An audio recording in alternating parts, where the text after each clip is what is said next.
This is Precious Anderson. She was pregnant. Did you have a name for the baby? About 2 months before her due date, she had severe COVID-19. Actually so severe that her baby had to be delivered by C-section to try to save both of their lives. In fact, she couldn't actually visit her baby. There you go, Precious. And then it was amazing because we got to watch her video chat with a nurse who was with her baby. And Precious Anderson got to see her baby, David. Wonderful, right?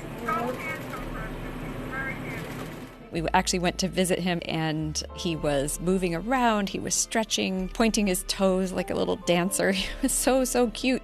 Actually, he tested negative for COVID.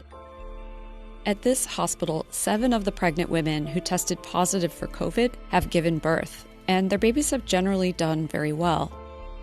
None of them have been confirmed to have COVID. I'm Sherry Fink. I'm a correspondent at the New York Times. For the past several weeks, Victor Blue, a photographer, and I have been able to spend time at the Brooklyn Hospital Center. And for the story published this week, we spent time with pregnant mothers on maternity and in the intensive care unit. What we're finding out sometimes is that a patient comes in totally asymptomatic and starts to have symptoms in the postpartum area. We had a couple of those over the weekend. Dr. Errol Beyer is the chair of obstetrics and gynecology, and he said that this moment, which should be such a joyful moment in a family's life, bringing new life into the world, that in fact now it's anxiety-provoking. How you doing? What struck me was people doing the typical things you would do on a maternity ward, but doing them with masks, with face shields, with gloves, with gowns. And I'm going to put her on the E.F.M machine, monitor the baby, the heartbeat of the baby. Many of the staff members on the maternity ward and in the neonatal ICU are out sick. So there is a level of fear. Vashari McKenzie was also on the intensive care unit, and she's pregnant, and she got very sick with COVID. She was so afraid, and of course it's really hard because you're alone. You can't have any visitors.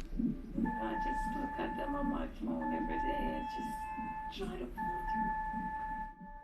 When I met her this Monday, she was so much improved.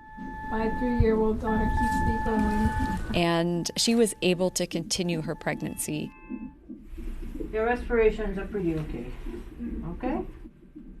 Very good. So there are a lot of very sad stories with COVID-19 of people in the intensive care unit, many of them not making it. So it was amazing to see this young woman who had been so sick was able to pack up her bags and actually go home. And she's one of the success stories. You made it. You're telling a great story, honey.